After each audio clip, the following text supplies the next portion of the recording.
You are watching the FC podcast. Give us a follow on Instagram, YouTube, Spotify, Apple Podcasts, wherever you get your podcasts. Leave us a like and enjoy.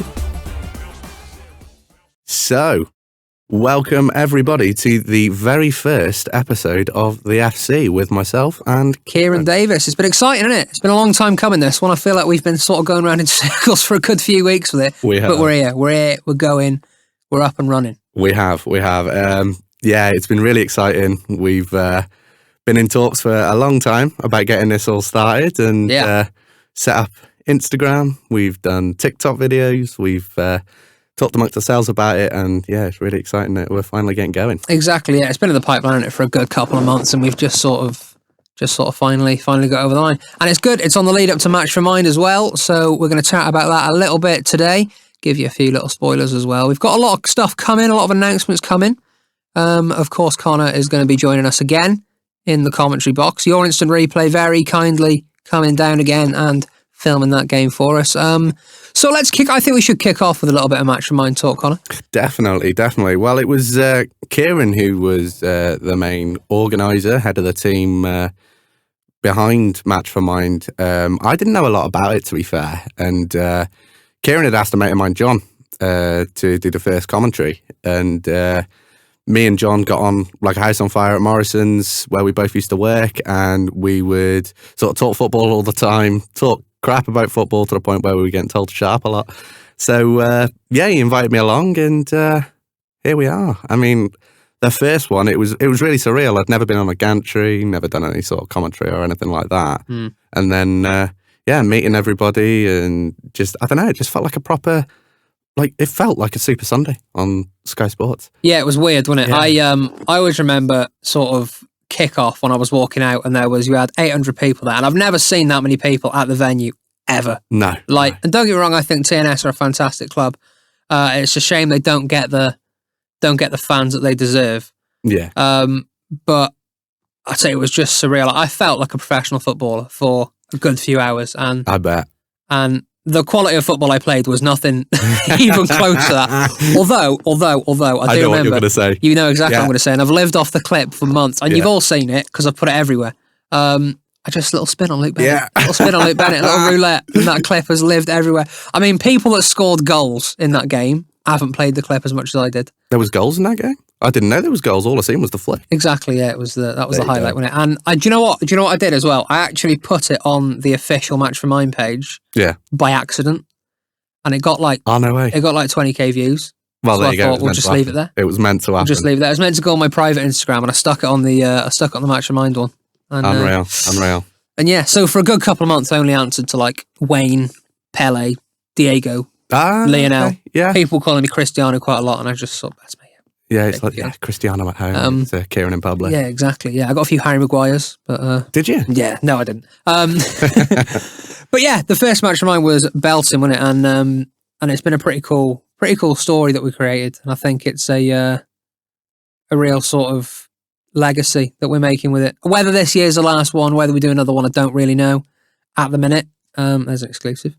At the minute. At the minute, we are speaking to a bigger stadium. I didn't know that. That's all I'll say. Bigger stadium, Premier League stadium. Oh, okay. We're talking to him. There we go. But yeah, it was very surreal. I did feel like a professional footballer for a bit, and what I did love as well is I just dished me. I just got rid of the shin pads about 20 minutes in. Yeah. And all the people in the crowd were just pelting me for about 70 minutes about my shin pads not being off and my socks being rolled all the way down. You were proper Grealish in it, weren't you? Yeah, I just didn't play like him. Proper Jack Grealish. Didn't play like him. It was more a sort of Tom You didn't Cleverley. play that bad. No, I think there were definitely people that played worse than me.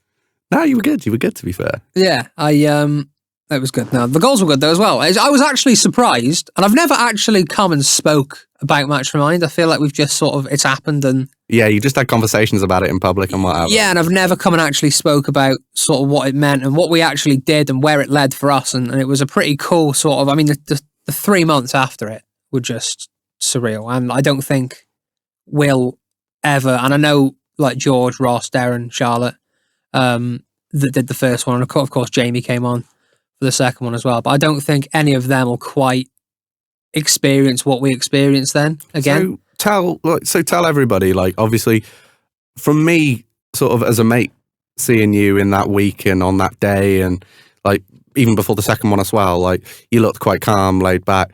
What was it like behind the scenes? So do you know what? It didn't actually get stressful until, so we only organised the first event in 9 weeks. Wow. We had 9 weeks to do it. Completely my own fault. Like there was no like deadlines to me. Oh, you're taking full responsibility. Oh yeah, 100%. Yeah, 100%. I was sitting in me sitting room one afternoon. I went, I quite fancy doing a charity game. So much did it. It come from Goals for Gosh. Yeah. So I did Goals for Gosh and commentated on that one at Palace. And I was like, why don't this happen at home? It's like nobody does this. Like, you know, Oswestry, sort of to Wrexham, surrounding areas. It's just like there's such a big football community.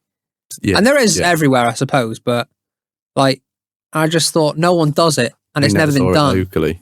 And I'd sort of become quite friendly with a couple of the big TikTokers like your Cal the Dragons, your Simple Simons. I was quite friendly with them anyway. And I just thought, look, they can sort of help me out a bit and they can put me in contact with some people. And it was never actually meant to be a TikTok game. It was just meant to be like, we were speaking a lot to like ex-Wrexham players, ex-Shrewsbury players and sort of your local teams as such, like ex-professionals from them. Yeah. And I think it was about the time that Aaron Hunt and Dave, the other guy, were having a bit of beef with Simon on TikTok. Okay. So we were like, we'll just ask them. We'll just get them down. And we asked them, they obviously said yes. And their announcement just went absolutely bonkers. Like, it was like, I think we put a post up announcing the game and it got like 6 likes. And then about 3 days later, I announced Aaron. Yeah. And it got something stupid like 7,000 or 8,000 likes. And like the main post on their map. Yeah. And like bearing in mind, this is coming from like, I've got nothing to do with any of that. Yeah. I don't do TikTok, you know. I'm not like, well, back then I didn't anyway. Does that put the butterflies in your stomach though? And I was a bit like, wow, people care about this. People want to see it.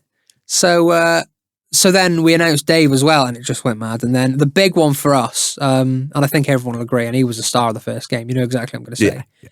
Can't afford on commentary.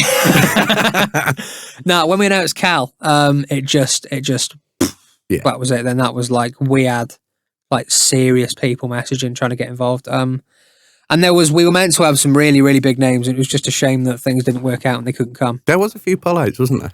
We had a few pullouts first year. Last year, I think we really struggled with the pullouts. And again, it was none of their faults. It was like it was the summer game, I think, which is the one that. Yeah, and there wasn't many people in comparison to the first match for mine, the last one. No, I think we sort of, I don't know, it was a weird one last year. Last year's game was a weird one. Don't get me wrong, I loved it, and everyone that was there was sick, and it was I actually preferred last year's game to the first year's game.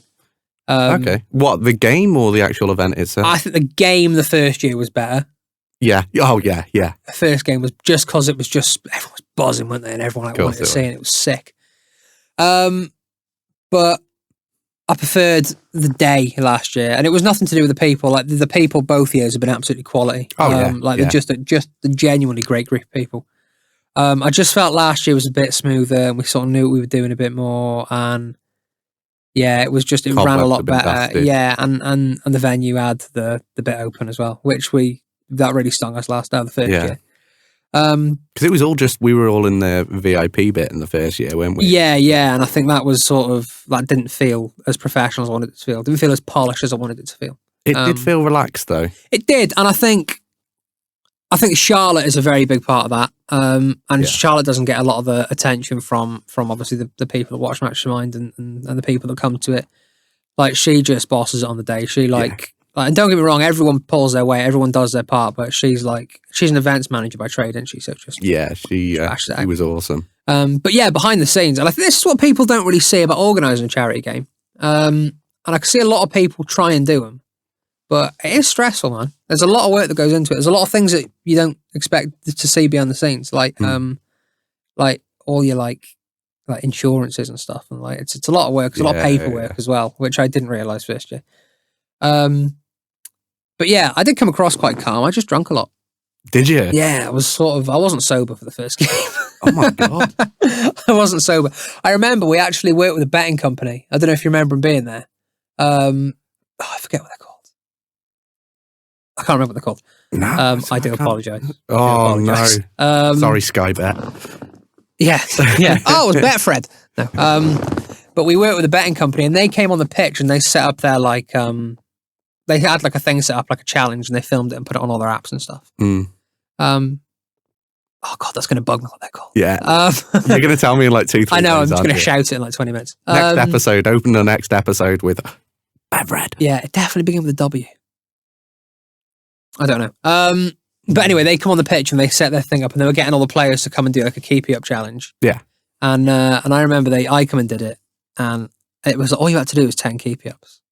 Like, don't get me wrong, I'm no Ronaldo, but I can do that. I can do 10 keepy ups. Well, you're Harry Maguire from what you were saying before. Yeah, a few Harrys. And... Yeah, I wouldn't mind his wage. No, not me. And I did like 6, and then I was like, the guy started laughing at me, which is like, all right, okay, that's fine, that's all right, that didn't hurt at all. But yeah, mate, I was like quite drunk. Oh God, which isn't good. But I was getting quite nervy on the day, to be fair. Yeah. When you sort of see like 900 people coming through the door, and you're like, oh my God, this has got to be good because there's a lot of people here. Yeah.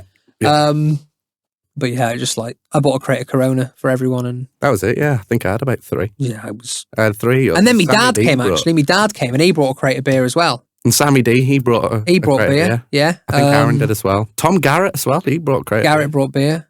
We went to Booker's before the game. Did you? The whole thing. Oh, I was going to say like the bookshop. No, no, we went to Booker before the game and just bought loads of beer. And this is a mad part.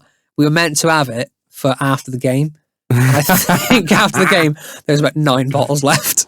My God. So, but yeah, I'm looking forward to this year's. It'll be good. Really good. And again, we've raised a stupid amount of money for charity. Like our target for the first year was 500 quid.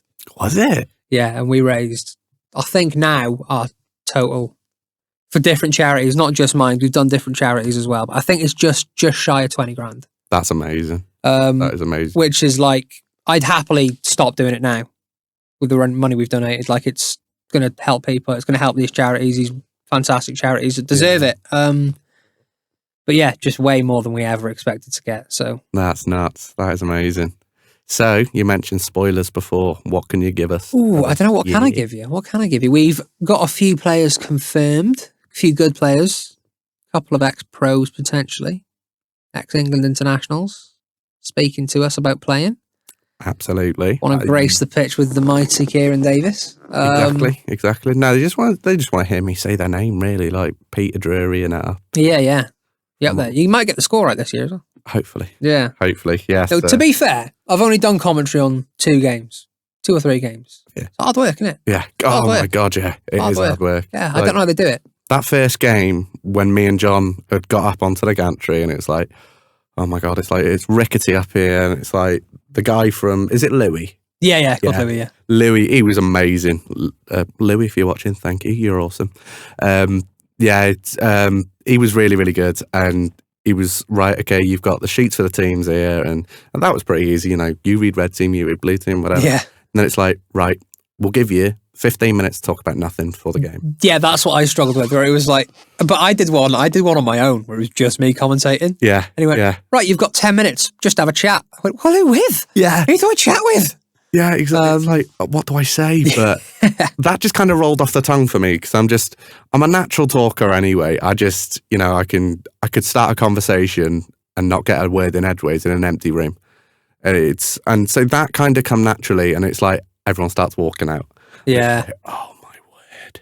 It's like you start like looking around and seeing the players, it's all of a sudden they seem like that big. Yeah. And it's like, who are you? Oh my God. It's like, but I remember you kept calling Sammy D. Ross, didn't you? Yeah, I did. Yeah. Ross wasn't even on the pitch. No. I kept calling Sammy D. Ross, which he reminded me of in a DM a couple of days after Sammy. Yeah. Good player, Sammy, though. Isn't he? Yeah. Fantastic footballer.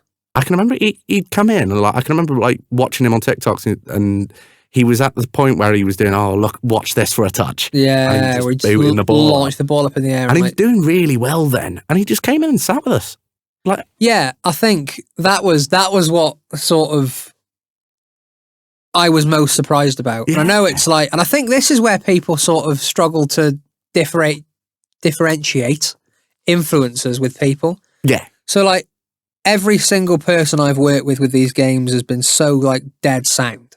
100%. And like some of these people are getting like 3 or 4 million views a video. Yeah. And they're earning like thousands of pounds a night to go and stand in a nightclub. Well, Simple Simon, for example, like after the game, like I was stood chatting to him for like a good half an hour. Yeah. And it was just like you and me chatting now. It's like, you wouldn't think that he was massive on TikTok and YouTube and whatever. He was just he is just a normal human being. It's like all of them are. Yeah. You know, they will just stand and chat to you, and they don't want to be known as, you know, for example, Cal the Dragon, the influencer. They want to be known as the person, and just like you and me. I mean, obviously we're going to be like Cara and Neville now, and you know it's going to be autographs in public. But you know we'll get over that. You know, we'll get used to it. But yeah, it was real nice sort of being around people that just wanted to be people and not sort of be known as their influencer title, if you like. Yeah, no, I agree. It's been one of my favourite parts about doing the charity football games is just meeting different people. Yeah, and there's so many like, and I did Goals for Gosh last year as well, which again is another like insanely organised charity game. Like that is just a different rung, like Selhurst Park, and they had Dave there this year. Like Kendo. Not Kent. No, like Santan Dave was there, and I was meant to play, and we were in Tenerife, and I was gutted. Sorry, Kate. But yeah, and do you know what, mate? They have been like genuine celebrities at this. Not that the TikTokers aren't; they're like they're celebrities in their own right. But I'm talking like mainstream, like see on ITV at 8 o'clock in the morning celebrities. Do you know what I mean? And they're all just dead sound. They're all just dead laid back, and they're just like lovely. Which I know it sounds quite cliche, doesn't it? But he's lovely. But yeah, they're dead like sound. And it does make it a lot more. It makes it a lot easier as well to organise these sorts of things if the people are chilled out with it and the people are relaxed. Because, you know, don't get me wrong, there have been a couple that have not been easy, but I won't name any names. But yeah, no, Match for Mind is good. I'm excited for it. Definitely. Whether it's the last year or not, we've got a lot of cool stuff coming. Tickets will go on sale for that as well. Sorry to interrupt you. That's all right. Start to mid-September. Tickets will be on sale. October 21st, Parkhall Stadium. That's where you want to be. Be there. Yeah. And a little pre-show as well. Yes. This match. Yeah. Well, this is the first time we've actually mentioned this, so we'll have a little pre-show this year as well, which I've never seen. It's almost a little bit like a WWE WrestleMania pre-show. Exactly. Or bigger, I think. Well, yeah, much bigger. Bigger, yeah. Much bigger. Apart from the fact Limp Bizkit aren't performing. No, but we'll just keep on rolling. Yeah, maybe. That sounded really good on the headphones as well. Yeah. We have got some musical performances though. A guy called Henry Vince does the official song for Match for Mind, DIMC. It's on Spotify. Check that one out. Henry is a genuinely lovely lad, and his music is unreal. He played on BBC Introducing the other day as well. Wow. So all things going the way they should, he will be performing at Match for Mind, doing a few songs. Awesome. Yeah, so it'll be good. That is really, really good. And yeah, players were still confirming some, still chatting to some, but it'll be good. No, I'm buzzing for it. See, what are we now? 25th of August, so it's less than 2 months away. It is, yeah, don't say that. It's crazy. I feel desperately underprepared. Less than 2 months. It is, yeah. I feel like I'm whispering to this, like ASMR. Yeah, we're not doing that. Yeah, no, I feel desperately underprepared for it. But I always do, and then you just get to the day and you're like, oh my God, we haven't got footballs. I've got that week off. Yeah. I can help you with. It actually did happen first year. We didn't think about footballs. Did you not? No. So we went mad viral, 30-odd million views, England football team reacting to us. Yeah, I seen that. That was awesome. Yeah. Morgan Gibbs-White actually watched me score an own goal. Awesome. Well, they say it was an own goal, but I don't think it was. Dubious goals panels. It wasn't an own goal. I cleared the ball off the line and it hit Aaron in the back of the head. Yeah. I mean, it all depends whether it went over the line or not. Well, it did. We'll have to go. I mean, off you. What? No. I think it would have been an amazing clearance if the thought was there. The thought was there. Yeah, he just got his head in the way. Yeah, exactly. But yeah, Morgan Gibbs-White and Jacob Ramsey I noticed actually reacted to me. when they were watching that. It was at St George's Park. Yeah, it was, yeah. They turned the sound down so you couldn't hear me commentating. I know. Liberties, mate. Liberties. Absolutely. But then every time Ross shares his goal, the worldie scored past Dave. Yeah. Sorry, Dave. Whispering again. And I think it's your flick. Every time you both share that, you got me and John commenting over it. It's all good. It was all fun. I love that flick because it's genuinely the best thing I've ever done on a football pitch. And it was being filmed. So I had the best view of it as well. Yeah. Yeah. The best view. What I didn't tell people is I injured myself about 8 minutes after that, falling over my own feet. Jesus. So That's the one thing that I've not had from these matches is an injury. However, you are commentating though. I'd be impressed if you injured yourself commentating. this is me. If you know me, Yeah, well. yeah, I'm a sucker for a good injury. But half time, first match for Mind, you were on about like the betting company doing keep ups and that. Yeah. I went onto the pitch. I think Keeler was there. River the Champ was there. Oh, that'd have been second year, that. Oh yeah, well last year. Yeah. Obviously, I'm wearing my suit. I've got me little winkle picker shoes on, my little pointy shoes. Ball comes into the box, like River's like putting it into the back of the net and whatever. And it's like, oh, I'll have a go. I've tried to proper sit back and pelt it into the back of the net. I've slept. The ball's gone nowhere. And I've got about 100 little kids behind the goal, like giving me crap. It's like, thank God at this point they don't know who I am because I've just absolutely fumbled a 6-yard chance. You fell over in a suit? Yeah. Wow. Yeah. How didn't I know about that? It was half time. That might be on film somewhere. It could be. It could be. I've not seen it. I've not seen it back. But yeah, that was half time last year. Wow. I had my little disco circus show. Yeah. Where I fell over. River was entertained. That's all right then. Yeah. As long as it was entertaining for people. Did it on purpose. Just... Money's worth, isn't it? Yeah, exactly. I don't think I've done anything embarrassing at these Match of Mine games, apart from actually play football. I did injure myself. I've actually injured myself both years. The one I did embarrass myself was Goals for Gosh. Oh, what That you want wasn't about in the good. car? Huh? What you want about in the car with the announcing the winner? Well, that wasn't good. I commentated, it was a long day for me, this. I commentated for like 4 hours on this football tournament. Got most things right on it. And then when it got to the actual lifting the trophy, I did this massive, like, Peter Drury would have been proud. I was like, oh, blood, sweat and tears. They've gone through all this toil. They've put hours of work into winning this tournament. Ladies and gentlemen, you're winners. Then I said the wrong team. The wrong team. Yeah, I said the wrong team. Which wasn't great. And I did think that sort of did stop them using all the footage. All the footage of that trophy lift, they can't use now because I said the wrong team name. So I do apologise for that. Then I thought, right, it's fine. We'll redeem ourselves with the celebrity game at night, which I somehow managed to talk my way into. Nice. I've redeemed myself. Injured myself in the warm-up. Unreal. In the warm-up, yeah. So that happened. But it's cool. I thought we'll push through. I put some tape on it, Visio tape, all over my Achilles.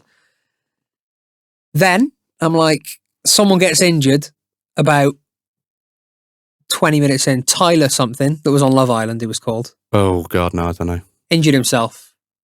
Mark Bircham was a manager. Yeah. He's played for QPR. Yeah, He yeah. turns around at the bench, goes, any of you play centre-half? No one says anything. Complete silence. And I'm sitting there like, I played centre-half. Go.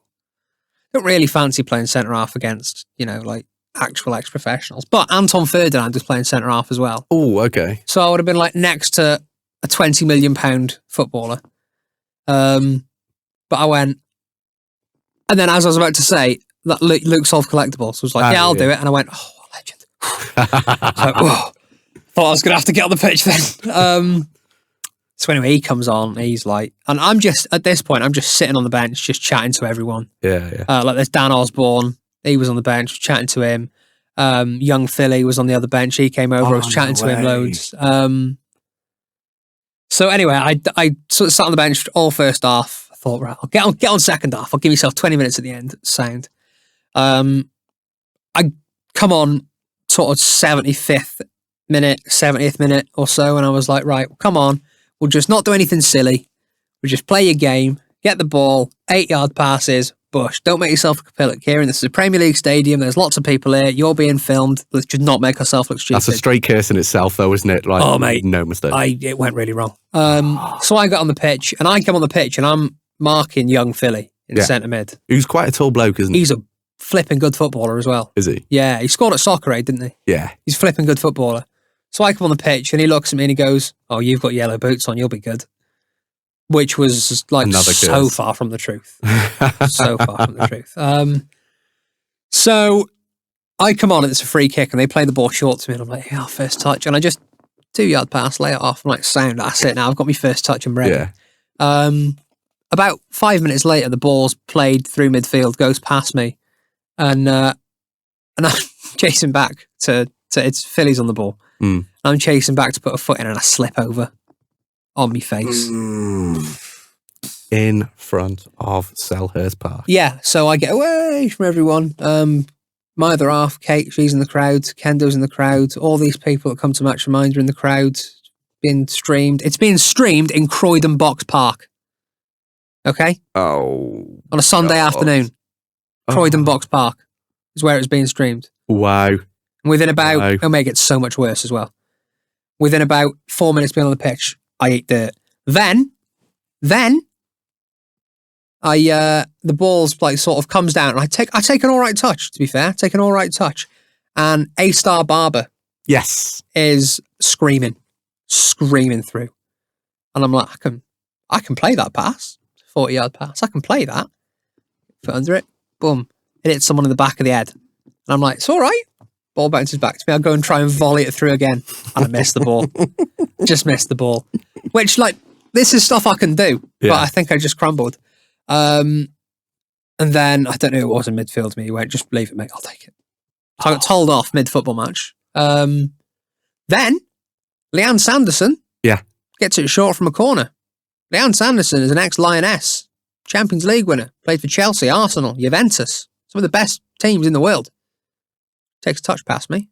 I put my foot in, slide in, win it back. It's all right, sound. I'm like, this is my moment here. I have just tackled a Champions League winner. Tell everyone I pocketed her, I didn't. So I'm like, this is it now, this is sick. Bearing in mind, it's the 93rd minute, we're 3-2 down, and I just take a touch, take another touch, take another touch. This is your moment, name and lights. Little 4-yard pass. He gets tackled, it goes out for a corner because he got the last touch on it. They take the corner short again. It's Harry Kane. Not the Harry Kane, the TikTok Harry Kane. He takes a touch past me. I think he might have put it through my legs, actually. And I'm like, well, I just tackled Leanne Sanderson. I'm going to try this again. I lunge in. I give away a penalty. Give away a penalty. Lovely. And Moose from TalkSport rinsed me. Rinsed me on commentary. Really? Rinsed me. Yeah. Yeah. And Nuno was on commentary as well. Oh, yeah. And I just felt like I disappointed him. Oh, you could never let that man down. I know, yeah. So my Premier League stadium moment consisted of falling over young Philly's feet, injuring myself in a warm-up and giving away a penalty. Lovely. And tackling Leanne Sanderson. There was a couple of other little parts as well. I did one quite a nice little run. Yeah. And just passed it backwards. So I didn't go very well. Kieran. But that's all happened. All good moments to come. It is, exactly. Shall we talk about the Premier League for a little bit? Absolutely. We're both Man United fans, so Premier League at the moment is a bit of a sore subject, isn't it? Yeah, it's been a rough... Do you know what, actually? And I might be wrong for saying this. Go on. But I feel like everyone's worried about us at the minute. I'm worried about us. I don't know why. It's been one game we've lost. I think... All right, we didn't play convincingly against Wolves and we looked poor. Yeah. But we won. We got the 3 points. We did, yeah. They should have had a penalty as well, which is... Well, we don't talk about that. We got away with one massive in that game. Yeah, we did. Yeah. But I just think the worry that everyone's sort of got for United, just chill out a bit. It's been one game. We're not at full strength. And we'll talk about the Mason Mount signing in a minute because I do want to talk about that and I don't really get it. But I just think the worry at the minute is not warranted. We did lose 3-0 to Burnley, though, in a behind closed doors game, apparently. Yes, I believe. This will go out after this week's fixtures. Yes. So I might be talking rubbish now. We might have just got battered 7-0 by Nottingham Forest. I hope we haven't. It'll be 6, probably. Yeah. If it's anything like the Tottenham game, then... I didn't watch the Tottenham game. See, the Tottenham game, I thought with that, first half, I thought we controlled the game really well. Yeah. I thought 35 minutes, we dominated the game. We had a good range of passing. We seemed to have a double pivot of Mount and Casemiro working well. You know, Shaw and Wan-Bissaka were getting forward. It was really good. You know, play was really good. Bruno obviously missed the open goal with that header. I don't know how that thing going. The play was just good. The play seemed nice. It seemed silky. And then Tottenham kind of got a little bit of confidence from, right, you know, we've not let anything in. You know, we seem to have soaked up the pressure that United have put on us. And yeah, they kind of went into half time thinking, right, let's go out and get them. Yeah. And they ran rings around us second half. Like they passed the ball around us like we weren't there. They were really, really good. Postecoglou's got them playing some decent football, and I thought United couldn't cope with that. And with no disrespect to Tottenham, that's a Tottenham side. It's Tottenham, isn't it? Yeah. Yeah. It's Tottenham. Yeah, it's Tottenham. I mean, like... It's a Tottenham team that have just lost Harry Kane as well. Yeah. And like, we shouldn't be... They look quick, they look vibrant, they look dynamic, you know, and we couldn't cope with it. And you think, we've got Arsenal next week. And Arsenal, you know, arguably the closest contenders to City this season. And are we going to, I don't know, Ten Hag's got to switch something up. I mean, with Mount going, he's injured now, isn't he? Yeah. I don't know how long he's out for. 6 weeks? 4 to 6 weeks, they reckon. Jesus. But we just lost Luke Shaw as well. Yeah. I do think Højlund coming in, they reckon he's going to make his debut tomorrow, but would have been against Nottingham Forest. Yeah. When you're watching this, he'll have scored a hat-trick. 4. Or we would have lost 4 6-0. hat-tricks or 4 Not 4 goals? hat-tricks. 4 hat-tricks, possibly. Yeah, he's a Haaland's regen. Yeah. But I do think that'll make a difference when we bring him in, and Rashford can push out wide then, because he is like a child when he plays as a striker. Oh, he is. He doesn't want to play there. No, he doesn't know what to do. What to do? Yeah, he does not want to play there. He is not a back-to-goal striker. He's not target man. He can't play further back and come deep and play as a false 9 either. Yeah. He's just not got finishing. One of the best finishers in the league. He's a fantastic finisher. It's just the nous of playing as a striker he doesn't quite have, does he? No. He struggles with that. He's not got that. Like, one of the strikers, well, the striker that made me fall in love with football was Ruud van Nistelrooy. Yeah. He was a bully. He was arrogant. He was strong. He was one of the best finishers I've ever seen. And Rashford's not that. But Rashford is your flair player. He's your skill. He's your speed.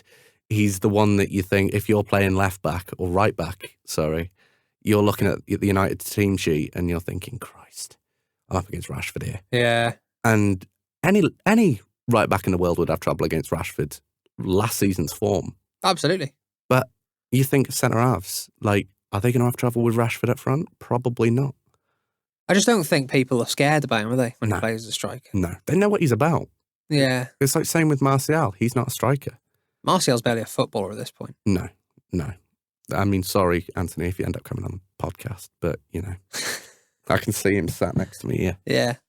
Ah, sacre bleu. That's not how he speaks. Well, you never know. Well, I've never met him. No, you just sat there I actually always get the impression that Anthony Martial sounds a bit like Kermit. No, Bruno sounds like Kermit. Does he? Yeah, have you heard Bruno Fernandes speak? He is Kermit the Frog. Yeah. He is Kermit the Frog. Yeah. But, so yeah, Mason Mount. You said about the Mason Mount signing. I don't get it. Do you not? No. What don't you get about it? I think Fred's a better player. They're different players. Different player, yeah. But I think I would rather have Fred in our squad than Mason Mount. In an advanced sort of playmaking role? No. But I just don't think there's not enough balance in that midfield now. No. I don't think Casemiro's got the legs anymore to play that 6 on his own. And it's sad to admit. He needs to be in a double pivot with somebody, which I think is why we're crying out for a centre midfield. Give McTominay a go. See, I don't. McTominay, he can have one good game, then 6 thinkers. Do you know what though? I haven't seen him have many bad games. He's always at least a 5. Yeah, you want at least a 7 You for a do. Manchester United centre midfielder. You do, but like we've seen some pretty bad midfields We have. in the last sort of 10 years. We've been the opposite of blessed, Mm. so to speak. But, I mean, also, we have had the best midfield in the world. Yeah. I just, I don't know. And I hope Mason Mount proves me wrong. He's probably a lovely bloke. I think with Mount, if we can get Mason Mount back to when Chelsea won the Champions League, that season... Oh, he was fantastic. He was Lampard's best player. But it was playing in the 8. Yeah. Which is where we've got one of the best in the world playing. Yeah, and you're not putting Bruno out of the team. But that's what they've been doing. They've been pushing Bruno out wide to play Mount in that... Do you know what I think? In the 8 position, which that's what I think half of the problem's been. And I get that we've just spent nearly 70 million quid on him, and I get that you want to use him in his best position. But I just don't think he was the right player to bring in. I think he could be the right player. I mean, it's probably an unpopular opinion, but I think to make that United midfield tick, you bring Bruno back. You bring Bruno back deeper. But I think then we're not playing him in his best position. But I think his passing range, his reading of the game, his intelligence, his willingness to create, I think he'd be perfect alongside Casemiro and Mount in that playmaker role in the hole. I don't disagree, but he's not as effective further back. And I don't think Mason Mount compensates moving him. If you get what I'm trying to say. See, I think Mount is a fantastic attacking. I think, he's a talented player and he runs. Yeah. He's got a great engine on him. Christ, yeah. His work rate is unquestionable. But I just don't know. I'm not sold on it. No. I'm not sold on it. I feel like I share the opinion of a lot of United fans as well. Yeah.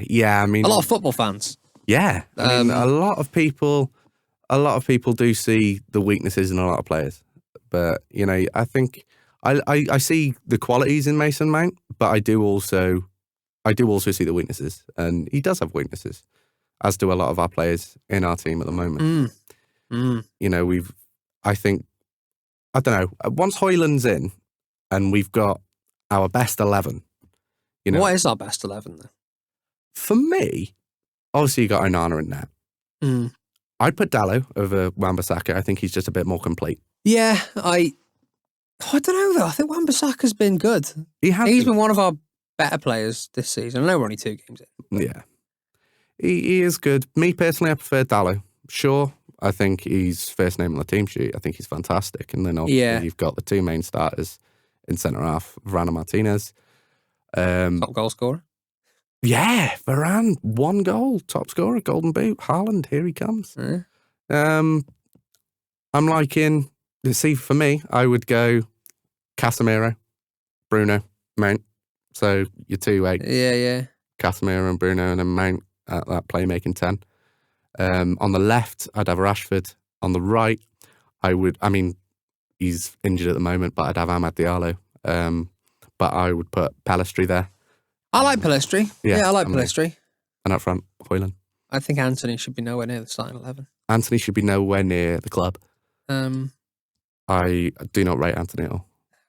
And I'm so glad I can come onto a platform and, express my dislike towards the player. Not the person. I'm sure he's a lovely bloke, but... Oh, well, I mean, there's been some accusations. There has.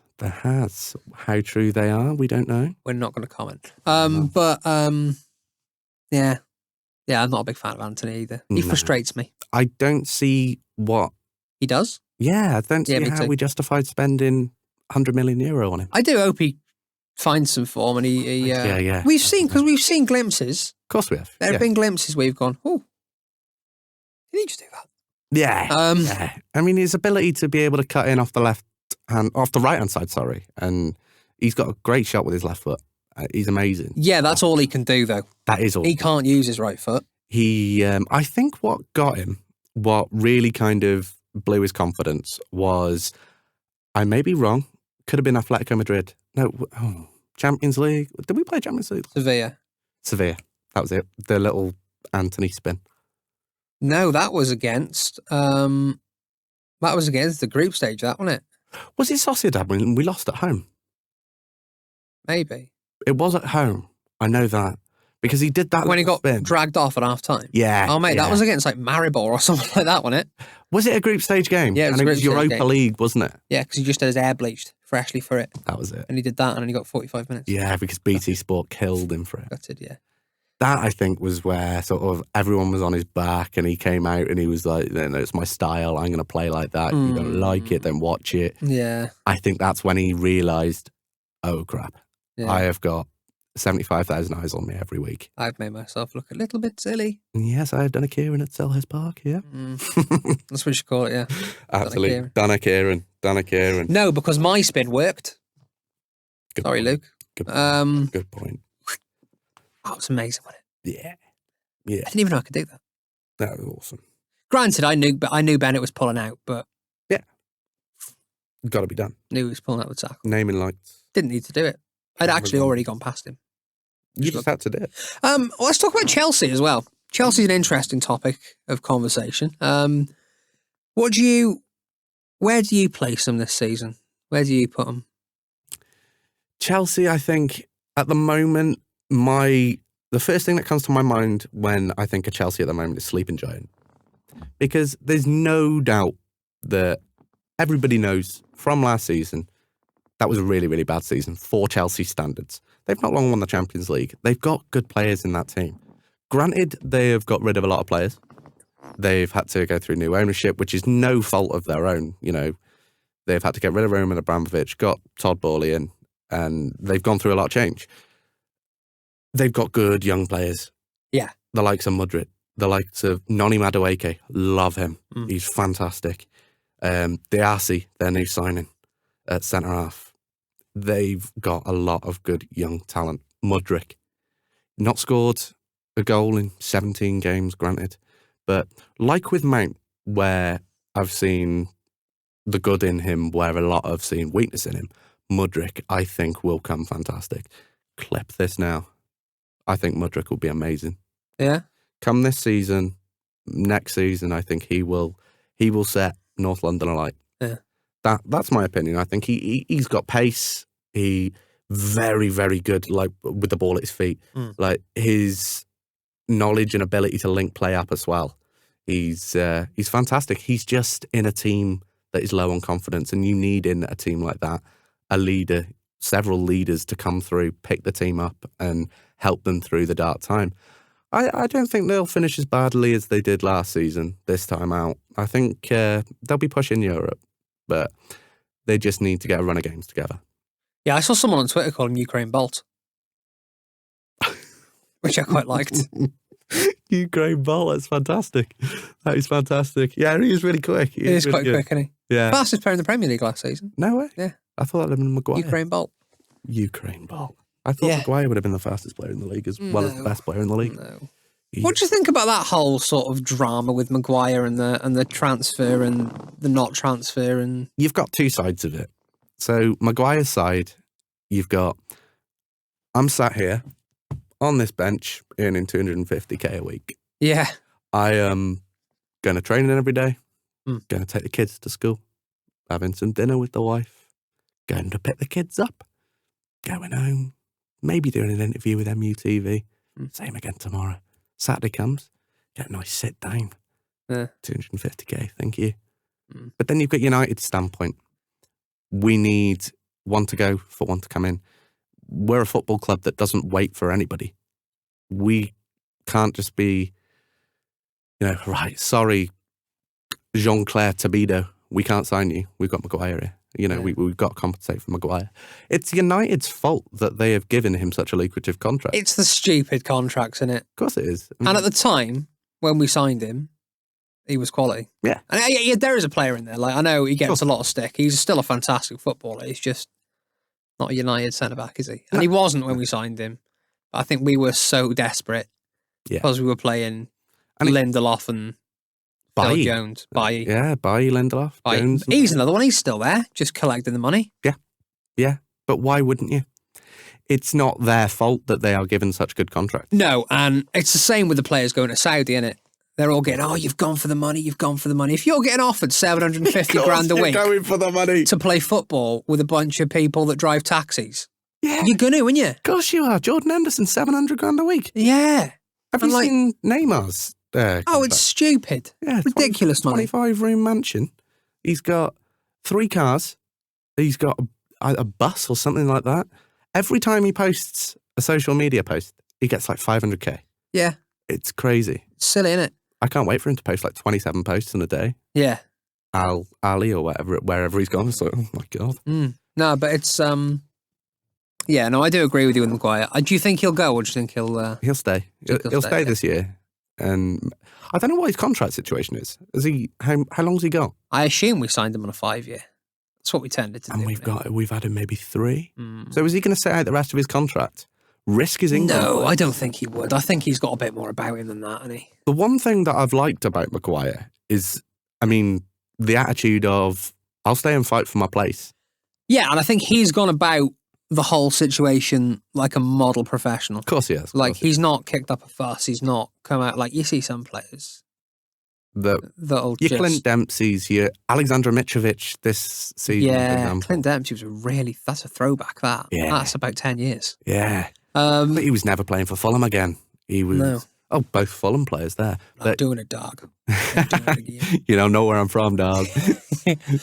But I do like the way he's gone about it. And it's very commendable, isn't it? He's never once refused to play for the club. No, not at all. You know, as you say, he is a model professional, but I think he'll stay this time. But then you got the Euros next year. He's going to want to be in that squad. Yeah, and there's a lot of competition in that England team. Yes, yeah. Kieran's Welsh, so... yeah, unfortunately. Well, there's more competition in, like... Well, there's just no competition. You could get in. You could get into... I genuinely think I probably could get into our team. We need a new manager as well. Rob Page is... Get him on the podcast. Poor. Get him in. Yeah?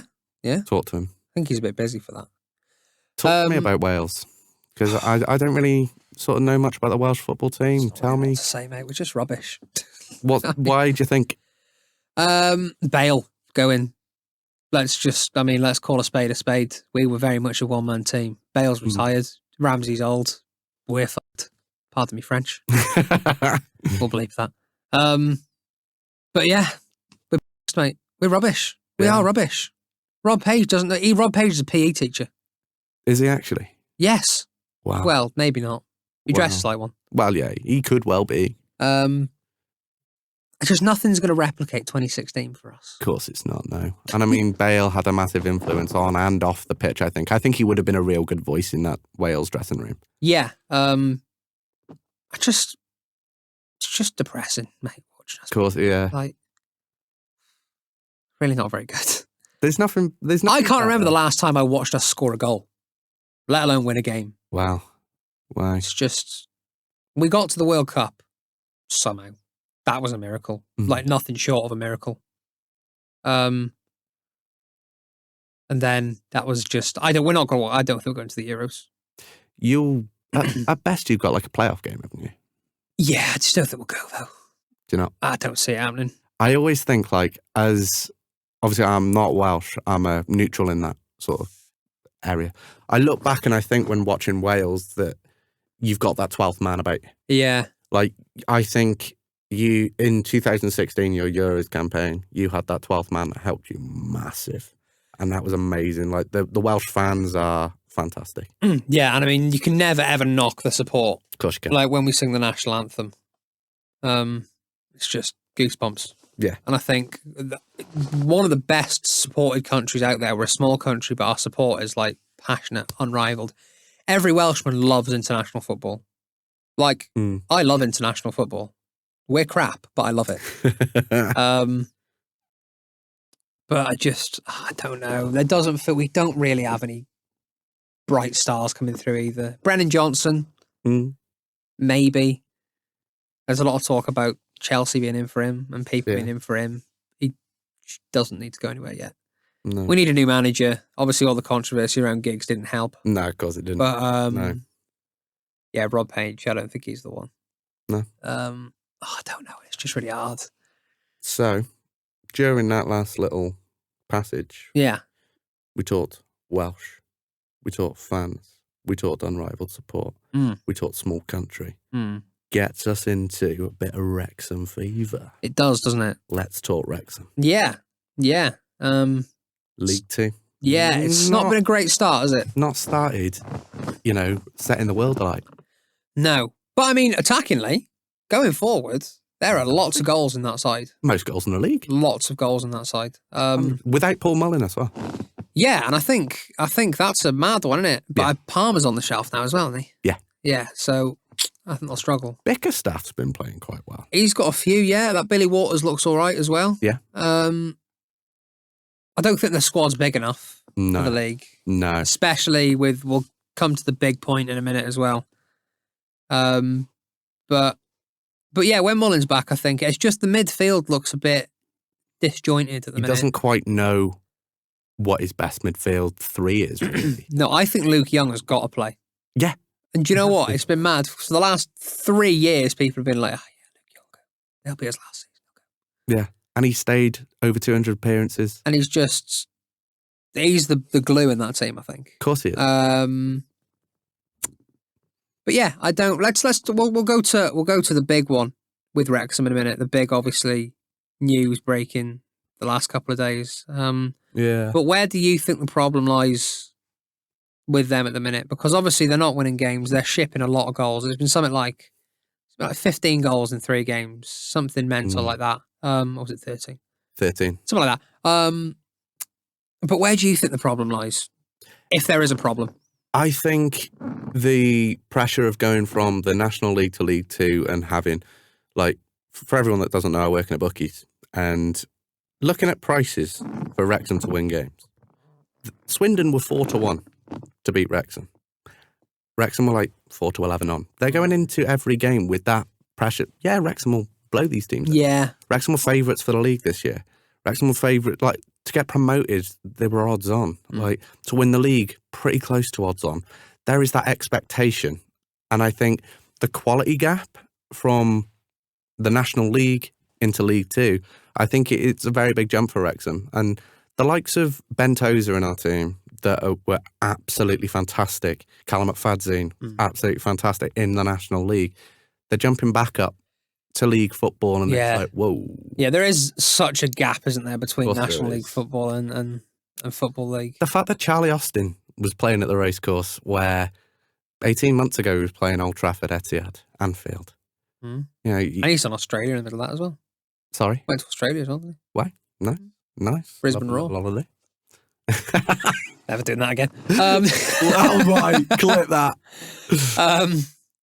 But yeah, I do think there needs to be a sort of maybe another signing coming in who's got that sort of Football League experience a bit more recently than the lads Wrexham have got, because there is such a gap in there. Of course there is. But even when MK Dons came and played Wrexham first game of the season, how they went down with the team they've got. Blew Wrexham away, didn't they? Of course they did. 10 minutes blew them away. I think after that they sort of figured out what's going on and what they need to do. But Wrexham were the aggressors when they were in the National League. Wrexham were welcoming teams, and the teams knew that Wrexham were going to take the game to them. Yeah. Wrexham were going toe-to-toe with everybody, and 9 times out of 10 were winning them.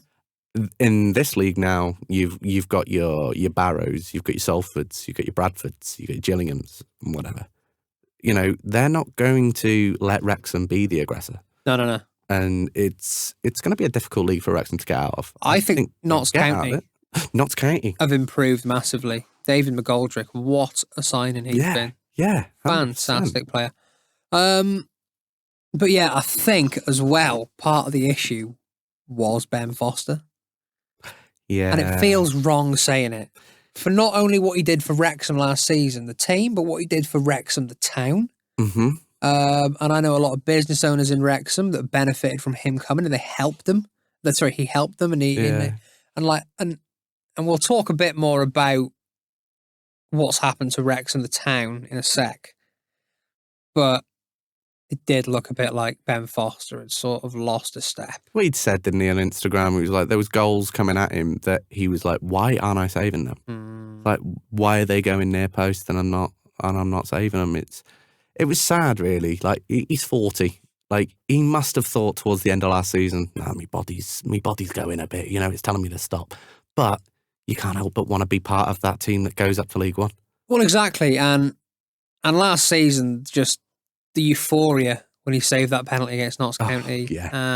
And obviously like winning the league and going up and that last game of the season where everyone was just, pitch invasions and everything like that. It was like amazing, wasn't it? This is it, we've done it. That was it. Yeah. That was the this is it moment. And I think that was what made Ben Foster go, wow, this is special. This is a Foster's special I club. am him moment. This is a special club. This is a special town. Like Yeah. this is I need to do another year of this. Yeah. But you watch him this season and you've just gone, Time to not good. time to go. Time to go. Yeah, let's finish on a prediction for Wrexham this season. Okay. Do one for Wrexham. We'll do one for United as well. So, Wrexham, I don't think they'll win the league. I think they'll finish top 8. Yeah. It'll be disappointment in the playoff final. You think? Yeah. Yeah. What do you reckon? I think mid-table. Yeah. I'm thinking 11, 12, sort of in and around that area. I just think that maybe they don't have a big enough squad. A season or so to just sort of settle in, get the stability in the league, sort of find your feet again. Regardless of who you are, how much money you've got, when you get promoted, your main concern is to stay in the league. To stay in the league, you've got to. Yeah. And I think, and don't get me wrong, Wrexham are this ridiculously rich club now. We've got the big owners, and I just think they need to maybe focus on just staying in the league for the season and then seeing what they can build on next year. Don't get me wrong, I hope they go up. Yeah. I'm a Wrexham lad. I love the town. I hope they go up. I just don't see it. That's fair. I just don't see it. Just quickly before United, though, I know a lot of people will be listening that aren't from Wrexham, around Wrexham. And obviously we're two lads from Wrexham or around Wrexham way. The way that this sort of whole story with Wrexham has changed the town, it's just bananas, isn't it? 100%. It's amazing. Absolutely amazing. Just bananas. It's very much Wrexham fever, innit? Yeah. I remember about 7 or 8 years ago, you'd very rarely see a Wrexham shirt anywhere. I know the story you're going to go and say. And now you just you'll go out in Wrexham and they're just everywhere. I was in Tenerife. I knew you were going to go there. In a Wrexham shirt, and the guy was like, that's Wrexham. I was like, what? We're on an island by Africa. Yeah. Why do you know what Wrexham is? Do you know what I mean? Crazy. It is mad though, isn't it? It is mad. I love it. I think it's ace. I think Wrexham's finally getting the recognition it deserves. Too right. We're a lovely town. We're lovely people in Wrexham. Absolutely. Yeah. Absolutely. So, last word. Where are United's finishing? Second. I think United will sort the problems. Yeah. Which we did after the Brentford and Brighton defeats last season. Sorted out the problems. Went on to win a trophy and went on to finish third. I think second. Yeah, I'm confidently saying second. Yeah. He's going to come back and bite me in the arse now when we finish ninth. But I think we'll do well. I think we'll put the problems to bed. Hopefully get another couple of signings in. We've got January as well. Yeah, that's true. I think the players in our team and the quality that we've got is too good to finish outside of that top 3. Yeah. So I'm going to say second. What about yourself? I think more third or fourth feels more realistic, I think. I look at the other teams in the league, obviously City. I don't think we're better than Arsenal. I think Arsenal have got a better squad. I think Chelsea have improved. I think Chelsea will do well under Pochettino. Yeah. Liverpool, you can never really write them off, can you? They've started strong. Less we say about Liverpool, the better. Yeah, well. But third, yeah, let's say Højlund comes in. He finds his feet relatively quick. We get another midfielder in. Yeah, third. Awesome. Third. Feels like a good place to stop.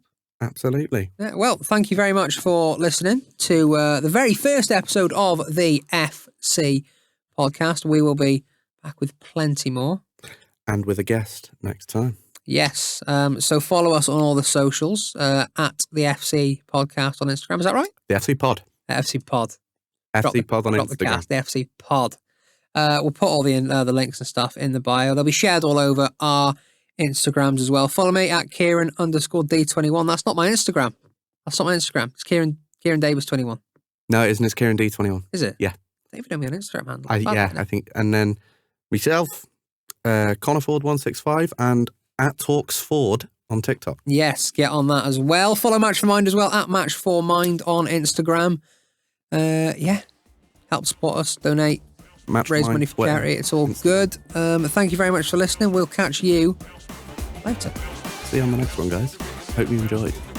See you soon.